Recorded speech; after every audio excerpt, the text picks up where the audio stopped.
ہمارا نظریہ یہ ہے کہ امام کے پیچھے سورۃ فاتحہ نہیں پڑھنی، اگرچہ جو پڑھتے ہیں اس پر کوئی سخت فتویٰ نہیں ہم دیتے، بعض آئمہ پڑھتے ہیں، لیکن سمجھانے کے لیے امام اعظم ابو حنیفہ رحمۃ اللہ علیہ کی رائے ہے کہ امام کے پیچھے سورۃ فاتحہ نہیں پڑھنی۔ ہمارے پاس دلیل ہے، قرآن کہتا ہے جب قرآن پڑھا جائے تو خاموشی سے سنو، اور حضور کا فرمان موجود ہے مصنف ابن ابی شیبہ میں کہ امام کی قرات ہی مقتدی کی قرات ہے۔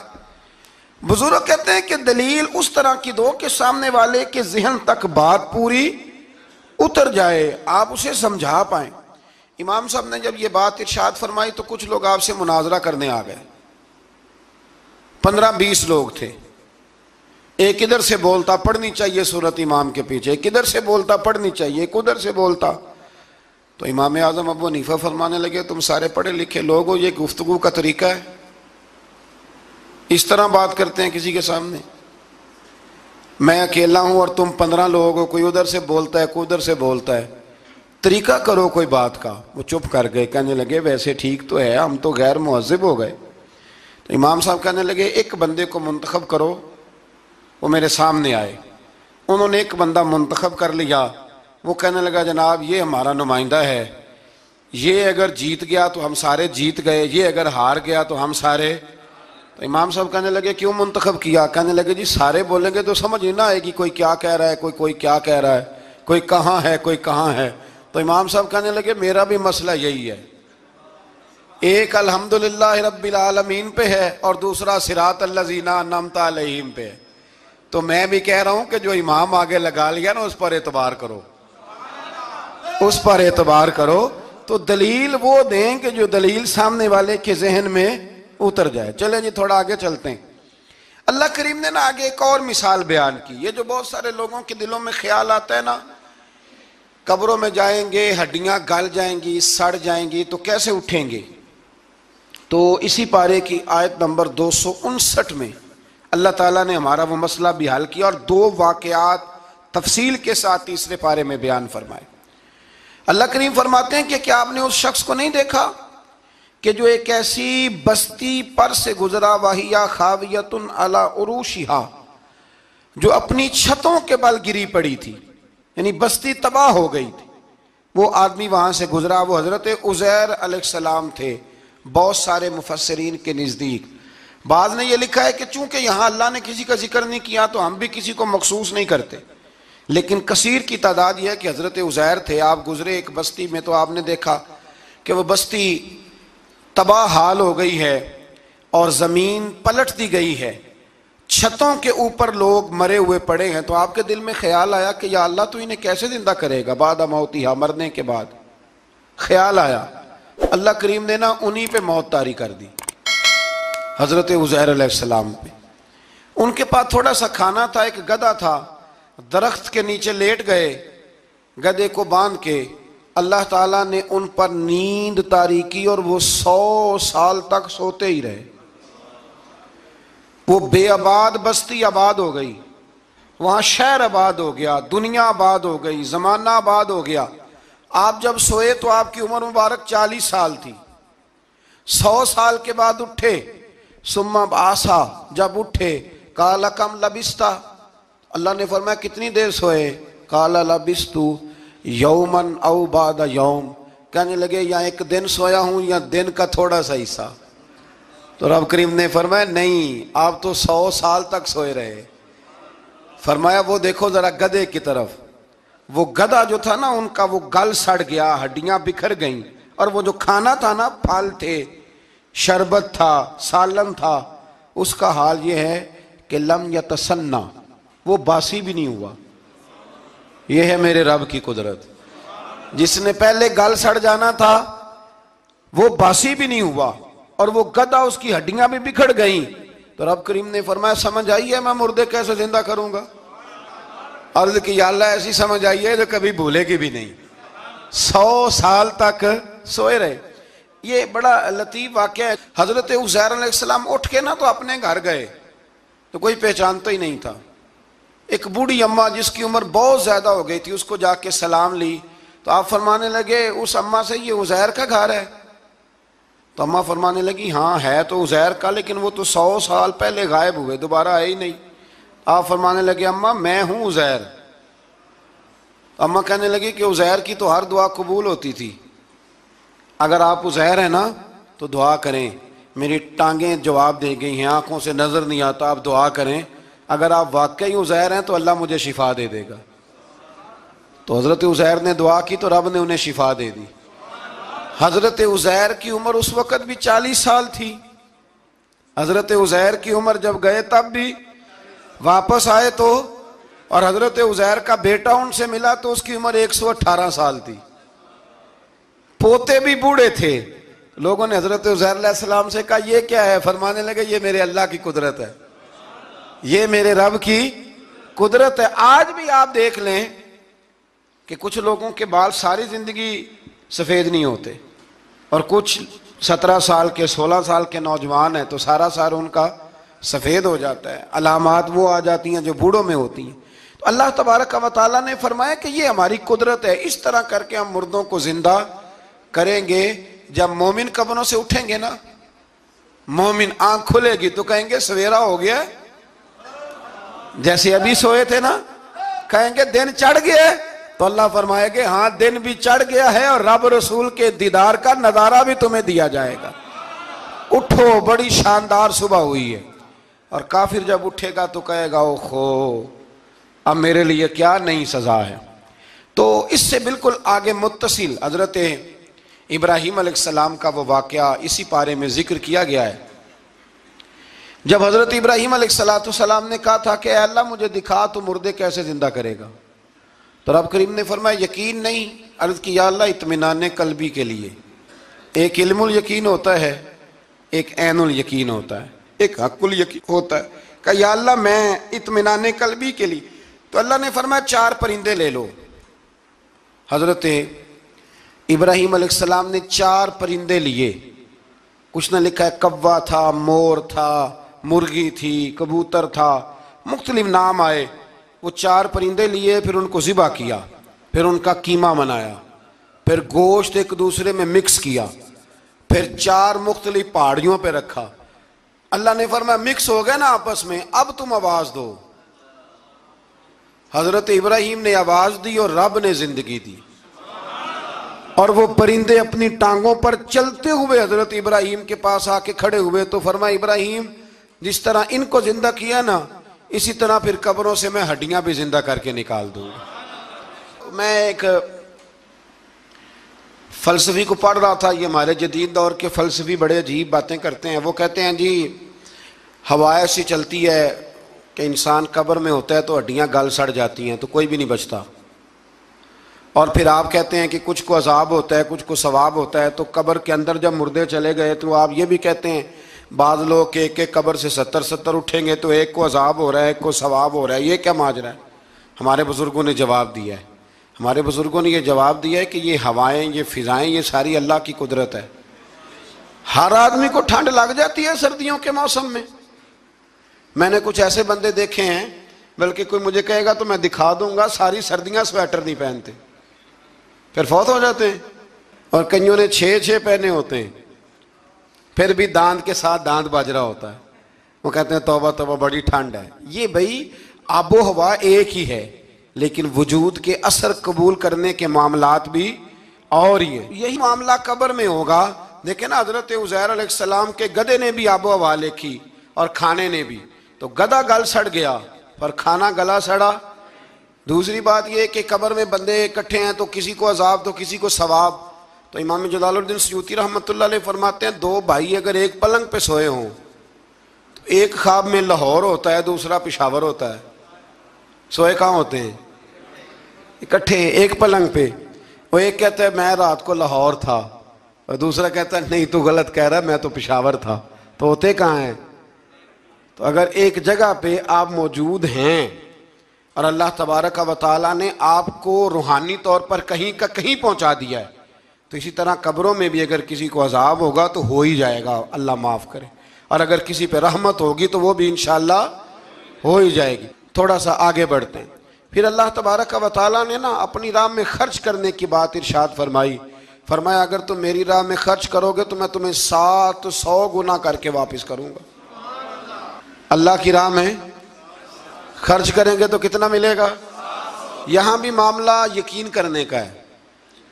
قوم کو یقین آ جانا کہ ڈبل ہو جائیں گے تو ساری قوم لٹ جاتی ہے. اگر اتنا یقین ہو جائے نا ڈبل ہو جائیں گے تو لٹ جاتی ہے. تو اگر یہ بھی یقین ہو جائے نا کہ 700 گنا ہو جائیں گے تو پھر بھی میرا خیال یہ ہے کہ قوم لٹنے کو تیار ہو سکتی ہے. لیکن وہاں لٹ کے برباد ہوتے ہیں. رب رسول کے رستے میں لٹیں گے تو آنے والی نسلوں کو بھی اللہ آباد فرما دے گا. اللہ آباد کر دے گا آنے والی نسلوں کو.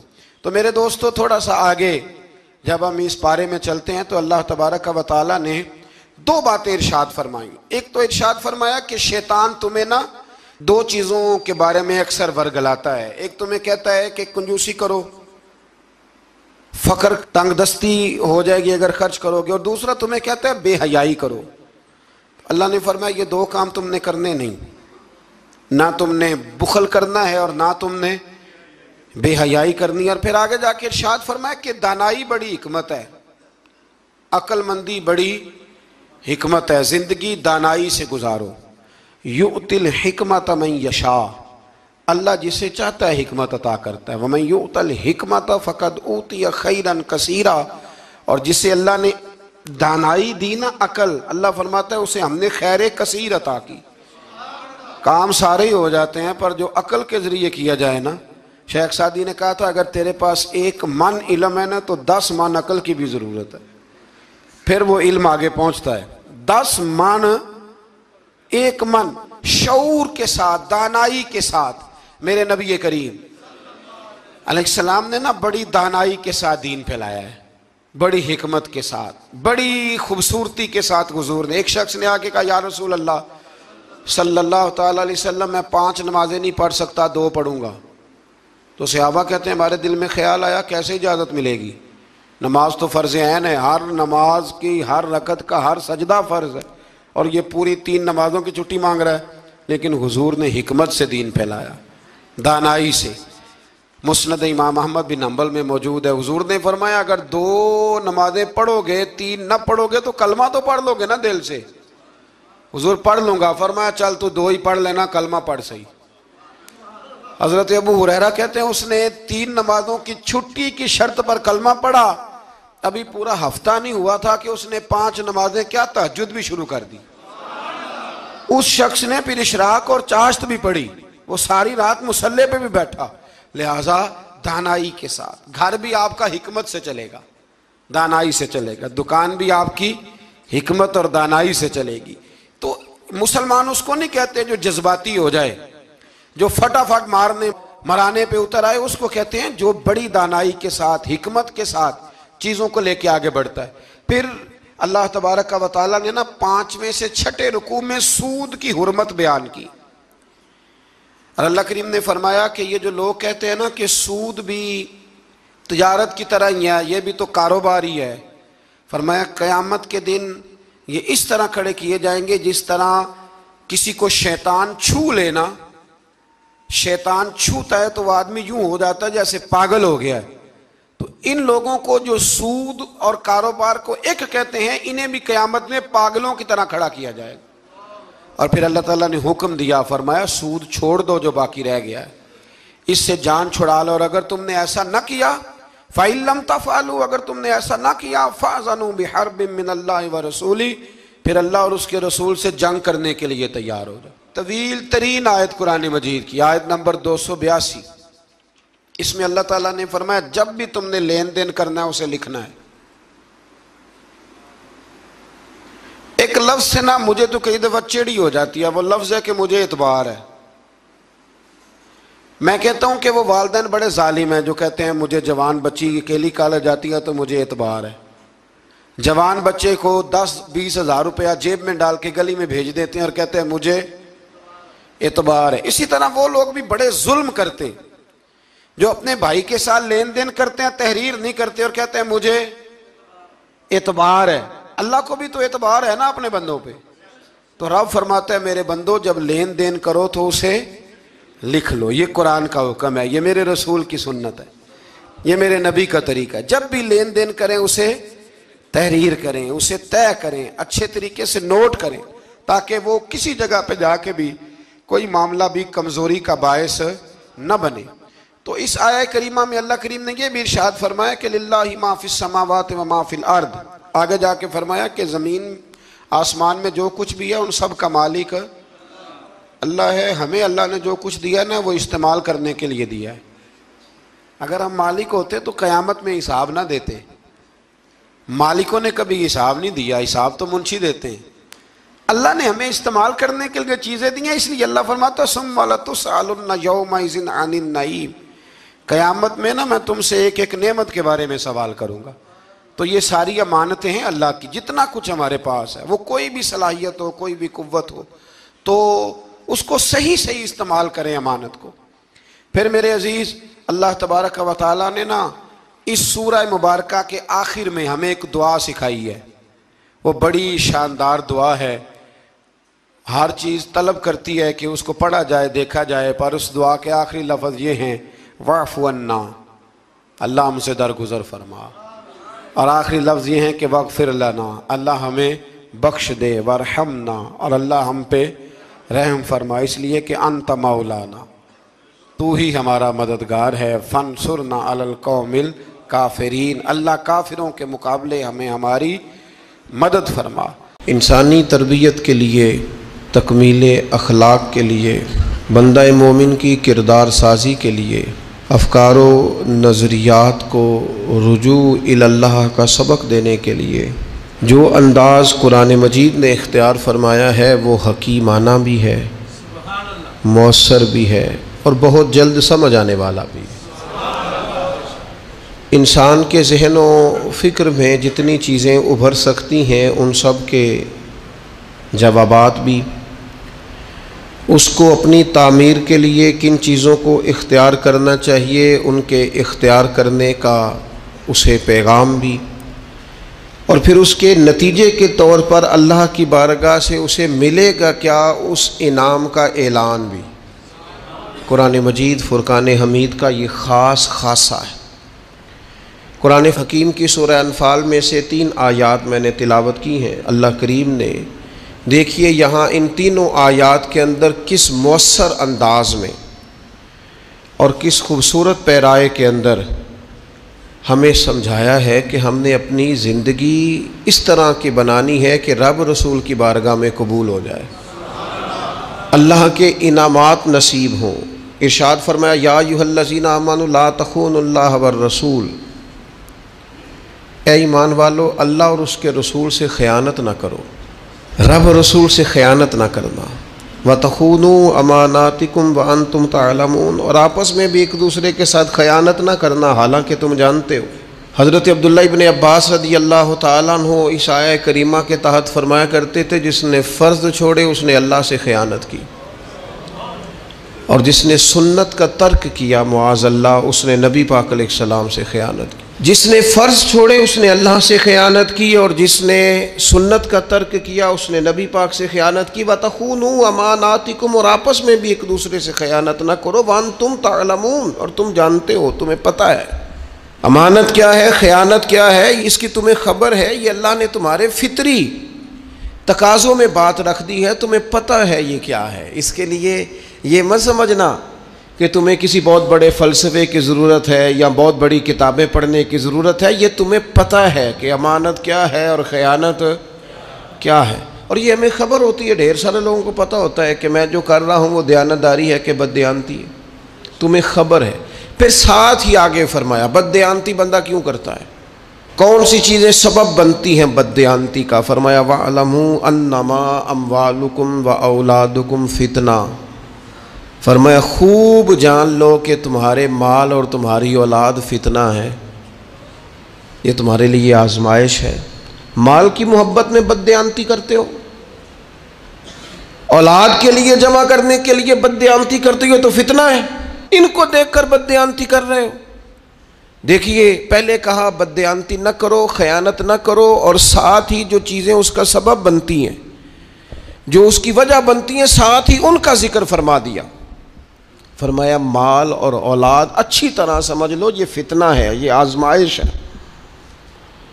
تو مالک اگر یہ آزمائش ہے تو پھر ہمارے لیے کیا ہے؟ فرمایا وَأَنَّ اللَّهَ عِندَهُ أَجْرٌ عَظِيمٌ، بے شک اللہ تعالیٰ کے پاس تمہارے لیے اجر عظیم ہے۔ تم دیانتداروں جیسی زندگی گزارو، متقین جیسی زندگی گزارو، امانت دار بنو، اللہ کے پاس تمہارے لیے اجر عظیم ہے۔ اور پھر آگے ارشاد فرمایا یا ایھا الذین آمنوا ان تتقوا اللہ یجعل لکم فرقان، اے ایمان والو اگر تم اللہ تعالیٰ سے ڈرتے رہو گے تو وہ تمہارے اندر حق اور باطل میں تمیز کرنے کی قوت پیدا کر دے گا، وہ تمہیں نور بصیرت عطا کر دے گا۔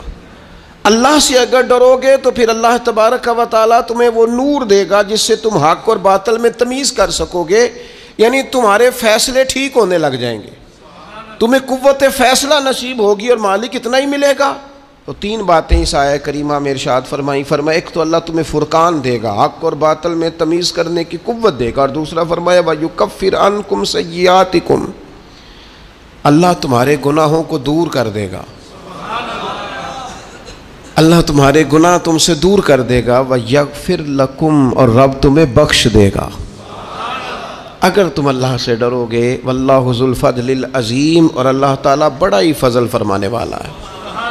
زندگی میں کچھ چیزیں طے کر لیں، بددیانتی ٹھیک نہیں ہوتی۔ جو آدمی ذرا سا بھی خائن ہوتا ہے نا تو وہ صرف مال کا خائن نہیں رہتا، وہ رازوں کا خائن بھی ہو جاتا ہے۔ وہ صرف پیسوں کی ہیرا پھیری نہیں کرتا، وہ تعلقات اور رشتوں کی ہیرا پھیری بھی کرتا ہے۔ وہ تو پھر اسلامی حکومت کے راز بھی کھولنے شروع کر دیتا ہے۔ جو لوگ بددیانت ہو جاتے ہیں وہ پھر اتنے زیادہ بددیانت ہو جاتے ہیں کہ اپنے آپ کے ساتھ بھی امانت دار نہیں رہتے۔ جن کو جھوٹ بولنے کی عادت ہو جاتی ہے وہ اپنے آپ کے ساتھ بھی سچ نہیں بولتے۔ فرمایا لا تخونوا اللہ والرسول، اللہ رسول سے خیانت نہ کرنا، کبھی خائن نہ بننا۔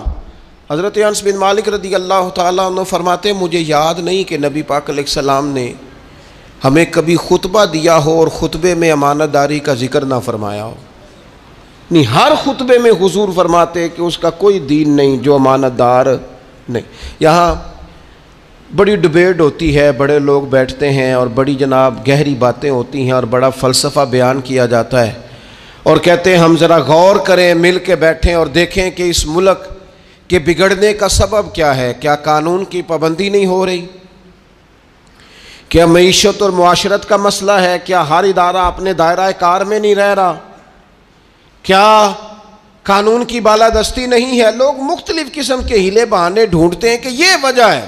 قرآن مجید کی ان آیات اور احادیث کو سامنے رکھ کے میں کہتا ہوں میرے ملک کا سب سے بڑا مسئلہ بددیانتی ہے۔ یہاں سے خیانت ختم کر دی جائے، بددیانتی چھوڑ دی جائے، سارے مسئلے ٹھیک ہو جائیں گے۔ خیانت نہ کی جائے، کوئی نہ خیانت کرے، نہ رب سے کرے، نہ رسول سے کرے، نہ دین سے کرے، نہ اپنے منصب سے کرے، نہ اپنی سیٹ سے کرے، نہ اپنے عہدے سے کرے، نہ اپنے لوگوں سے کرے، نہ اپنے کارکنان سے کرے، نہ اپنے ووٹر سے کرے، نہ اپنے سپورٹر سے کرے، نہ کرے بددیانتی۔ پیر اپنے مریدوں سے کبھی نہ کرے، مرید اپنے شیخ سے کبھی نہ کرے، استاد اپنے شاگردوں سے بددیانتی کبھی نہ کرے، شاگرد پڑھنے میں اور سبق کو سمجھنے میں کبھی بددیانتی نہ کریں۔ یہ بددیانتی نکال دی جائے، دیانتدار انسان ہو جائے، دیانتدار۔ حضرت سیدنا عمر فاروق رضی اللہ تعالیٰ عنہ ارشاد فرمایا کرتے تھے، یہ کنز المال میں موجود ہے، حضرت عمر نے کہا ہے میں نہیں کہہ رہا، حضرت عمر نے کہا ہے میں نہیں کہہ رہا، سیدنا فاروق اعظم کا قول ہے، کنز المال میں موجود ہے۔ میں حوالہ دکھا سکتا ہوں پر میں نہیں کہہ رہا، پھر کہہ رہا ہوں۔ انہی کی محفل سوارتا ہوں، چراغ میرا ہے رات ان کی، انہی کے مطلب کی کہہ رہا ہوں، بس یہ زبان میری ہے باقی بات ان کی۔ انہی کی محفل سوارتا ہوں، چراغ میرا ہے رات ان کی، انہی کے مطلب کی کہہ رہا ہوں، زبان میری ہے بات۔ حضرت عمر فاروق رضی اللہ تعالیٰ عنہ فرماتے ہیں کسی شخص کی نماز اور کسی شخص کا روزہ تمہیں دھوکے میں نہ ڈال دے۔ ہاں فرماتے ہیں کسی کا نماز روزہ تمہیں دھوکے میں نہ ڈال دے۔ فرمایا چاہے وہ روزہ رکھے، چاہے وہ نماز پڑھے، جب تک وہ امانت دار نہیں اس کا کوئی دین نہیں۔ فرمانے لگے پڑھ نماز جتنی مرضی، رکھ روزے جتنے مرضی، لیکن اگر تو دیانتدار نہیں تو پھر تیرا کوئی بھی دین کیا معنی سمجھ لیا لوگوں نے کہ بعض رسومات میں بعض چیزوں کو قید کر لیا تو دیندار ہو گئے؟ تو امانت دار کتنا ہے، تیرے اندر دیانت کتنی ہے، تو اپنے منصب کے ساتھ کس قدر زیادہ دیانتداری کا مظاہرہ کرتا ہے۔ اور ایک معنی یہاں حضرت قتادہ فرمایا کرتے تھے، یہ جو کہا نا قرآن مجید نے رب رسول سے خیانت نہ کرو، تو فرماتے ہیں اس کا مطلب ہے کہ رب رسول کا دین تمہارے پاس امانت ہے، اس سے کبھی خیانت نہ کرنا مسلمانوں۔ دیکھو حضور نے بڑی مشقت سے تم تک پہنچایا، حضرت صدیق اکبر نے زندگی لگا دی ہے اسے آگے پہنچانے میں۔ فاروق اعظم رات کو سوئے نہیں، دن کو روٹی نہیں کھائی، جگہ جگہ گھوم کے اس دین کی سرحدوں کی حفاظت کی۔ عثمان غنی نے اپنا کمایا ہوا مال بھی سارا لگا دیا، اور شیر خدا تو 10 سال کی عمر سے چلے تھے، اور جب 63 سال کی عمر میں انہیں زخم لگا اور وہ شہید ہو رہے تھے تو کہہ رہے تھے، لوگوں مجھے کعبے کی رب کی قسم علی آج کامیاب ہو گیا ہے۔ وہ انہوں نے نا اس دین کو دیانتداری سے آگے پہنچایا۔ پھر وقت آیا نا جب امام حسین پر کہ اب امانت آپ کے پاس ہے تو آپ نے بچانی ہے۔ حسین آپ عہدہ بچائیں گے کہ امانت؟ حسین بتائیے آپ زندگی بچائیں گے یا دین کی امانت بچائیں گے؟ بتائیے آپ بچے بچائیں گے یا دین کی امانت بچائیں گے؟ تو حسین ابن علی نے کہا یہ سارا کربلا میں نظر ڈال کے دیکھو، میرے علی اکبر سے لے کر قاسم تک، اور قاسم بن حسن سے لے کر علی اصغر تک، اور پھر یہ دیکھو نیزے پر جو بلند ہو رہا ہے یہ وہی شخص ہے جو مدینے والے رسول کے کندھوں پر بلند ہوا کرتا تھا۔ یہ دیکھ لو ہم نے کچھ نہیں بچا کے رکھا، سارا کچھ پیش کیا ہے، اس لیے کہ اگر دین کی امانت ہم تک آئی ہے، ہمارے پاس بھی امانت آئی ہے۔ رسم، ناراض نہ ہو جائیں مجھ سے اساتذہ اور طلباء، پڑھنا پڑھانا وہ بھی رسم، محفلیں تقریریں سننا سنانا جلسے رسم، آنا جانا تصویریں، مشہور مولوی مشہور نعت خواں مشہور خطیب مشہور قاری رسم۔ تڑپ کے اقبال کہنے لگے رہ گئی رسم ازاں، رہ گئی رسم ازاں، روح بلالی نہ رہی، دیکھو یہاں فلسفہ رہ گیا ہے تلقین غزالی نہ رہی، کچھ بھی نہیں پیچھے، چند رسومات کے پابند مسلمان اور چھٹی۔ لا تخون اللہ والرسول، اللہ اور اس کے رسول سے کبھی خیانت، یہ تمہارے پاس امانت ہے، اس سے کبھی خیانت نہ کرو۔ جو آدمی امانت دار نہیں ہوتا، اور پھر نبی پاک علیہ السلام نے فرمایا، مستدرک کے اندر روایت موجود ہے، حضور علیہ السلام فرمانے لگے لوگوں پر ان قریب ایک زمانہ ایسا آئے گا کہ جس زمانے میں جھوٹے کو سچا کہا جائے گا اور سچے کو جھوٹا کہا جائے گا۔ فرمایا جس زمانے کے اندر بددیانت کو امانت دار کہا جائے گا اور امانت دار کو بددیانت کہا جائے گا۔ دیکھو بددیانت کو امانت دار کہہ رہے ہو، اتنے بڑے خائن کو امانت دار کہہ رہے ہو۔ میرے کریم نے فرمایا زمانہ آئے گا سچے کو جھوٹا جھوٹے کو خرد کا نام جنو رکھ دیا، جنو کا خرد، جو چاہے آپ کا حسن کرشمہ ساز کرے، جو طبیعت میں آئے، جو مزاج یار میں آئے۔ لوگوں نے جھوٹے کا نام سچا، سچے کا نام، نبی پاک علیہ السلام فرمانے لگے لوگوں کو زکوٰۃ کا عامل بنایا جاتا ہے، زکوٰۃ کٹھی کرنے کے لیے بھیجا جاتا ہے، واپس آ کے کہتے ہیں زکوٰۃ بھی کٹھی کیا، ہمیں تحفے بھی ملے۔ تو حضور فرمانے لگے گھر میں جا کے اماں کے پاس بیٹھو، پھر پتہ کرتے ہیں تمہیں تحفے کتنے ملتے ہیں۔ یہ جیسے ہی کوئی بندہ کسی سرکاری عہدے پہ آتا ہے وہ کہتا ہے مجھے فلانے نے گفٹ دیا ہے، اور میرے بھائی پہلے کیوں نہیں دیا تھا؟ یہ تیرے عہدے کا ہدیہ ہے، یہ تیرے عہدے کا گفٹ ہے، تیرا گفٹ نہیں ہے۔ یاد رکھیے گا بددیانتی نہیں، خیانت نہیں، کسی مقام پر بھی جھوٹ نہیں، یہ بندے کو کمزور بندہ نہ۔ میں ان ساری باتوں کا نچوڑ اپنے لفظوں میں کہنے لگا ہوں، میں کوئی بڑا آدمی نہیں ہوں کہ میرا کوئی قول ہو یا میرا کوئی قول بیان ہو۔ ان ساری باتوں کا نچوڑ اور ڈھیر ساری چیزیں پڑھنے کے بعد ایک بات آپ کے سامنے رکھنے لگا ہوں، اسے یاد رکھنا۔ جو آدمی بددیانت ہو جاتا ہے نا، خائن ہو جاتا ہے نا، خیانت کرتا ہے، وہ آدمی اپنے آپ کے ساتھ بھی مخلص نہیں رہتا۔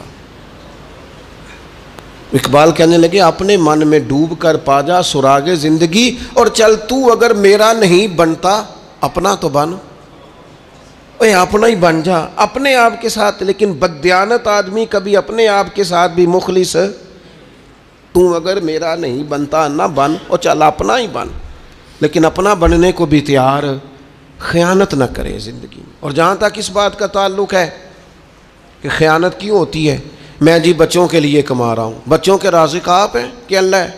کہتے ہیں بچوں کے لیے کر رہا ہوں۔ اچھا بچوں کے لیے کوئی نہیں کرتے، بچوں کے لیے کما رہا ہوں، مکان بچوں کے نام ہے کہ ابا جی کے؟ بینک بیلنس ایسے ہی بچوں کے لیے کما رہے تو دے نا بچوں کو، تیرا پتہ چلے، کرنا وقت پہ نام۔ بچوں کو تو آخری دن تک کہہ رہا ہے یہ نہیں ملتی تو انہوں کوئی شے، یہ تو بات دیکھوں گا جب تم میرے فرما بردار ہوگے تو پھر دیکھوں گا کسی کو کیا دینا۔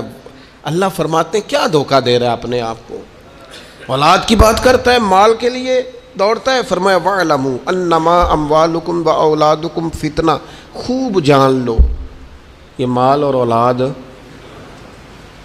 نبی پاک علیہ السلام کی بارگاہ میں ایک بچہ لایا گیا تو حضور نے اس سے پیار کیا اور بوسہ لے کے حضور فرمانے لگے یہ جو اولاد ہے نا یہ بندے کو بخیل بھی کر دیتی ہے اور بزدل بھی کر دیتی ہے۔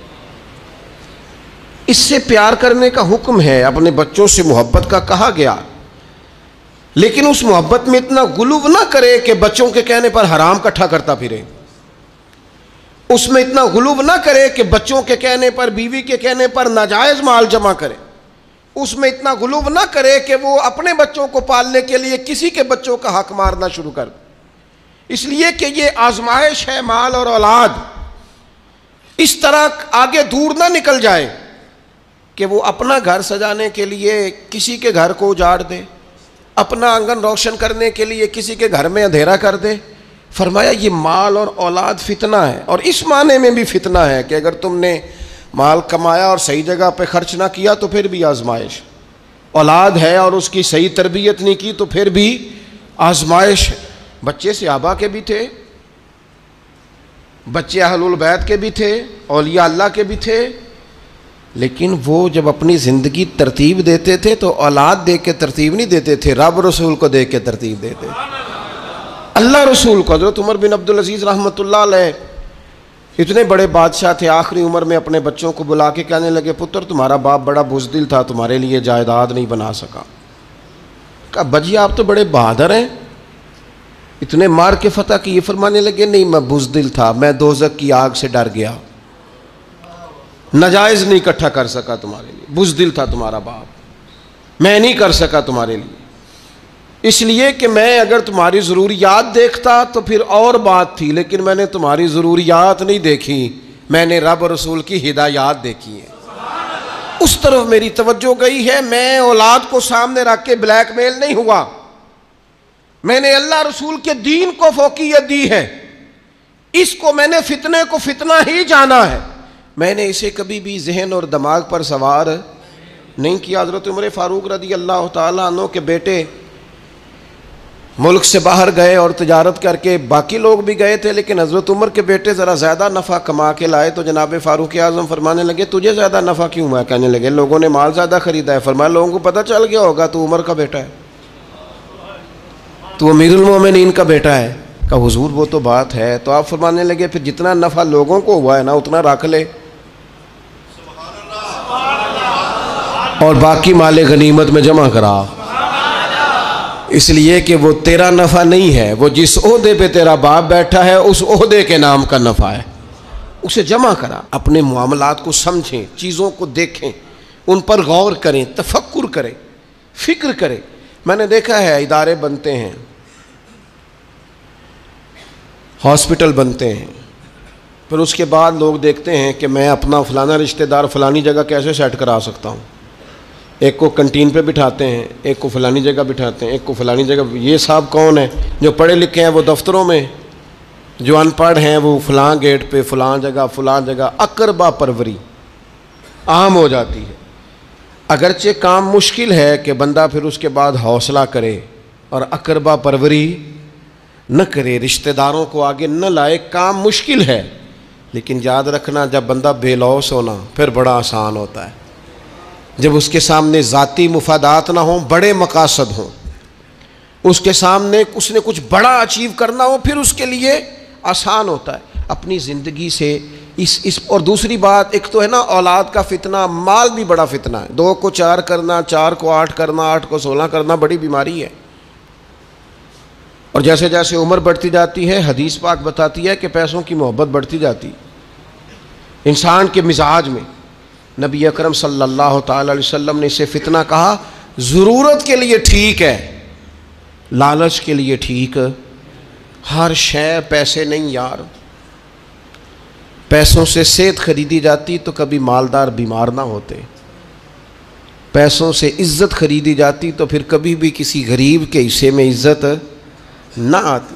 پیسوں سے زندگی خریدی جاتی تو شاید کبھی امیروں کو موت نہ آتی. یہ فتنہ ہے، اسے فتنہ سمجھا جائے. اور پھر آگے ارشاد فرمایا یہ 2 چیزیں فتنہ ہیں، لیکن فرمایا وَأَنَّ اللَّهَ عِندَهُ أَجْرٌ عَظِيمٌ، اللہ کے پاس تمہارے لیے بڑا اجر ہے، بڑا اجر ہے رب کے پاس. یا ایھا الذین آمنوا ان تتقوا اللہ یجعل لکم فرقان، اے لوگو اگر تم اللہ سے ڈرو گے تو اللہ تمہیں حق و باطل میں فرق کرنے کی قوت عطا کرے گا. زندگی میں انسان سے صحیح فیصلے ہو جائیں یہ بھی بہت بڑی نعمت ہے. ہمارے ہاں لوگ سمجھتے ہیں میں اپنی چالاکی سے فیصلے کروں گا.